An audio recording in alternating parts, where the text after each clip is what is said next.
This is a continuation of the reading of the book by Richard Hoskins called War Cycles, Peace Cycles.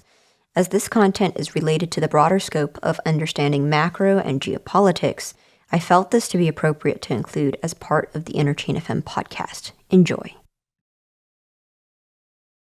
Chapter 18. Spain's Problem. In the early 1600s, private banks were everywhere. Most were interest-free banks. Cities of any size, such as Amsterdam, Barcelona, Genoa, Hamburg, and Venice, set up municipal banks. These municipal banks were versatile indeed. Most operated in the following manner. 1. Gold bullion was received from merchants who were given credit on the bank books. 2. Clients were not allowed to overdraw accounts. 3. Surplus reserves were invested in public tally loans. 4. Bank deposits were easily transferred by deposit receipts. These receipts took the place of banknotes, which appeared later. Close watch was kept over private banks and money changers by both the church and civil authorities. In other areas, the fruits of usury were apparent. In Spain, Charles V had squandered the ransom of the New World. Fantastic sums were spent on interest payments. The extent of this disaster has been played down by, quote, establishment historians for obvious reasons, but the disaster was no less a disaster. From 1520 to 1532, the ducats borrowed were 5,379,053. The ducats repaid were 6,327,371. In 1533 to 1542, ducats borrowed were 5.4 million. Ducats repaid were 6.5 million. From 1543 to 1551, ducats borrowed were 8.3 million. Ducats repaid were 10.7 million. From 1552 to 1556, ducats borrowed were 9.6 million. Ducats repaid were 14.3 million. In the first year, 413 ducats were borrowed. In the last, 1,929,000. Interest charges came to 17% in the first period and 49% in the last. The total borrowed was 29 million and the total repaid 38 million. External debts rose to 37 million ducats, more than 2 million more than the total amount of gold and silver reaching Spain. The Spanish king was servant to his lenders. He resorted to forced loans and high taxes to get money to pay them. Government agents of one sort or another were everywhere to ensure that duties and taxes were paid. No scheme or plan to increase Spanish wealth turned out right. To increase trade, the government subsidized building giant galleons. This ruined small ship owners. Spanish wool was found to be profitable, and sheep were allowed free grazing. This ruined agriculture. The population dropped as tight money conditions kept Spaniards from having children. Others migrated to get away from oppressive regulation and to make a living. To fill the population vacuum, immigration was encouraged. The slaves were freed to borrow money into existence. The blood of the black slaves combined with that of the Moriscos and Moranos to darken the complexion of Portugal in a few short years, and the country turned into a Samaritan nation. By 1605, copper coins were heavily minted to give the people some sort of money. By 1640, it took 400 pounds of copper coins to buy 100 pounds of cheese. Spain's usurers reduced the king and the people of the Iberian Peninsula to a nation of beggars because of their usury contracts. They became sullen, oppressed, overregulated, misgoverned, and hypersensitive. Having rejected God's law that would have protected them, the race that manned the armies and fleets of the conquistadors was no more.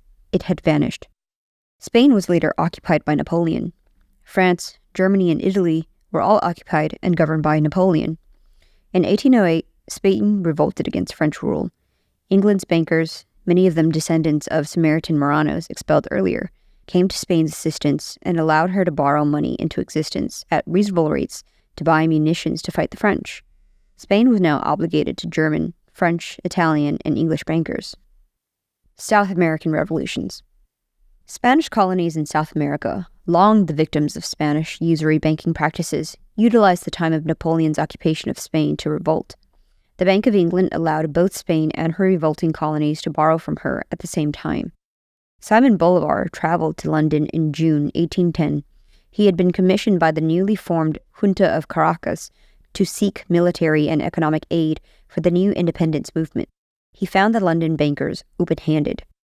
On behalf of the new revolutionary government, he was allowed to borrow money into existence by leaving an IOU and giving trade concessions as guarantees. He then returned to South America. After years of conflict and the loss of countless lives, Bolivar delivered his people from the Spanish. A liberation loan at 5% interest doubles in 14.4 years. Bolivar's government now owed huge amounts to the London interest bankers. The other two liberators, José de San Martin of Argentina and Bernardo O'Higgins of Chile, followed Bolivar's example and borrowed heavily in England. South America was now saddled with the tyranny of London interest banking. London bankers now had a great deal at stake in their South American loans. The profits were enormous. At the same time, there were threats of reconquest being made by Spain, aided by Austria. This would have repudiated the tremendously profitable South American loans. To prevent such a thing from happening, Canning, the British Foreign Secretary, approached the American minister in London, Richard Rush, with a proposition. The independence of the South American countries would be guaranteed by both nations.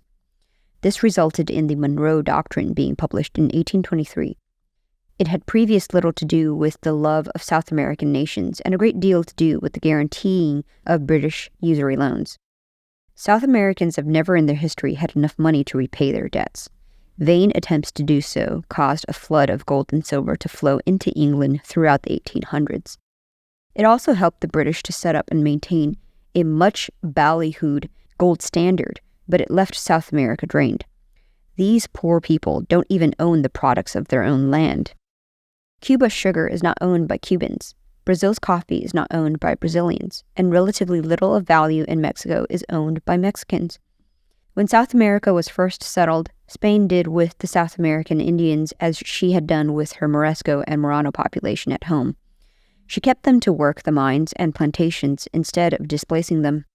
This resulted in the Spanish problem being brought to the New World. Not only that, but many of the Moranos expelled from Spain in 1492 came to the New World, where they had almost a completely clear field to operate their money system. It made little difference what political subdivision they lived under, since they operated as agents for the large Morano banking settlement in Amsterdam, which later moved to London. Since her, quote, liberation, South America has followed the usury track straight and true. She did all the usual things in the usual manner, right on schedule. When she was drained of money, her slaves were freed. This gave the government an excuse to borrow money into existence to pay the slave owners the cost of emancipation. The new money caused a burst of prosperity. As free paupers, the ex-slaves in turn borrowed money into existence to buy land. The banks then foreclosed the farms when the ex-slaves were unable to keep up payments. Reformers were in turn financed by the bankers, and they banded the landless peasants together and applied to London and Paris for additional loans once more to buy up land for economic reform. This caused another burst of economic prosperity. The landowners who wish to keep what they have are looked upon as the real enemy. It is they who are reviled in the bankers' media. This is the group scheduled for liquidation to guarantee loans made to rival reform groups once they get into power. The money game has been going round and round in South America in the same manner for 300 years, and is the situation in South and Central America to the present day. Conclusion. The curse of the usury bankers sent Spain's armies over Europe chasing the end of the rainbow to pay the 11th peso with a pot of gold which was never found. They left their bones there. The land was drained of specie, which reduced it to poverty and starvation. Spreading to the New World at an early time, usury and the absence of the law has reduced Spanish settlers to the same level as their Indian and black slaves. All became slaves together to the system. South America, with the exception of a few isolated pockets, has become amalgamated into a Samaritan continent, a twisted, wrung-out husk of what it might have been. The continent undoubtedly will be foreclosed nation by nation, and in time will slide under the banner of communism. Section 6. Russia. Chapter 19. Khazaria. The Kingdom of Khazaria, circa 180 to 1016 AD, occupied a territory larger than any single nation in Europe in the 600s AD. It reached from the Black Sea through the Ukraine, encompassing much of Poland and what is now European Russia, Hungary, and Romania. Racially, they were Turco-Finn, or Turks. This nation achieved its importance because of its strategic location. Trade goods coming from Central Russia and Northern Europe destined for the market at Constantinople passed down the great Russian rivers. Long stretches of these rivers passed through the heart of the Khazar nation, which exacted tolls and tribute from traders and travelers. This ancient state was bordered on one side by the Empire of Byzantium. On the other side was the equally powerful Empire of Persia. It was the policy of the Christians of Persia to form strong alliances with the heathen rulers of Khazaria, their Christian brothers of Constantinople.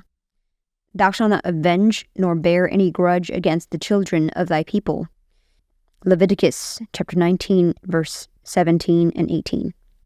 This alliance between Khazaria and Persia lasted from 200 to 350 AD, at which time the Persian Empire became so powerful that Khazaria became endangered. Switching sides, Khazaria took part in Constantinople's invasion of Persia in 363 AD.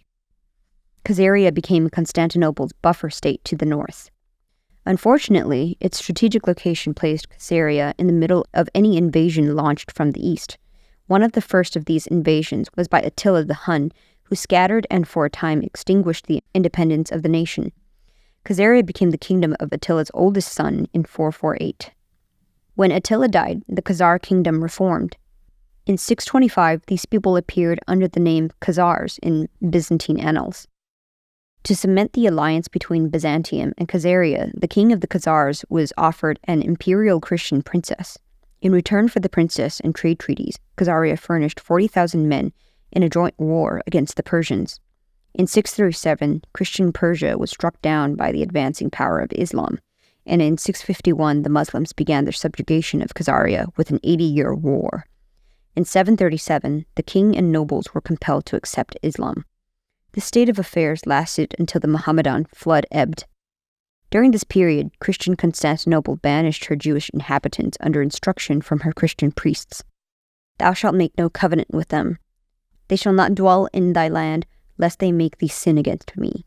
Exodus chapter 23, verses 32 to 33. These Jews fled northward to Khazaria, where they were welcomed. The Khazars were also a mixed breed race. They were of dusky Turkish Tatar stock, which included Mongol strains, which came from the later Mongol invasion of their land. The Mohammedans had been recent, none-too-gentle conquerors. There was no love lost between Mohammedans and Khazarians.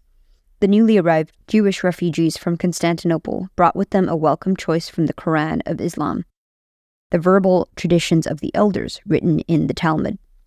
King Balan, the Khazarian ruler, whose this late-arriving religion in place of the religion of the hated Mohammedans.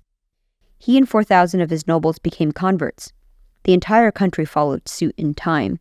The language of the Khazars was adapted to the Hebrew alphabet, in much the same way that German is written with the Latin alphabet. The result was called Yiddish. There is no other connection between Hebrew and Yiddish other than the latter containing a number of Hebrew words. In 775, Leo IV, a grandson of a Khazar Jewish sovereign, ascended the throne of the mighty Christian Byzantine Empire, and Byzantium was ruled by a Samaritan.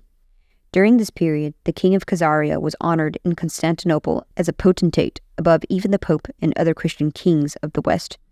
In 862, the quarreling Slavs of the north were subdued under the rule of the Rus of Sweden. These new conquerors named the land after themselves, Russia. This was the beginning of the threat from the north, as the combined Rush-Slav forces fought their way southward along the Russian rivers. On the heels of this development, an explosion of Pechenik Turks from the east swept into Khazaria. There was war on two fronts. The kingdom began to break up. In 884, Oleg, the Russian prince of Kiev, passed through the Slavic tribes in the Dnieper basin, who had been ruled by the Khazars with the cry, "Pay nothing to the Khazars." The day of tribute had ended. In 965, Sarket, Itel, and Semender surrendered to Sviatoslav of Kiev. The last flicker of independence was extinguished by a joint expedition of Russians and Byzantines in 1016. Many members of the Khazarian royal family emigrated to Spain, some went to Hungary, but the great mass of the people remained in their native country. This brought to an end the political state of Khazaria and forced its continuance as a religious state.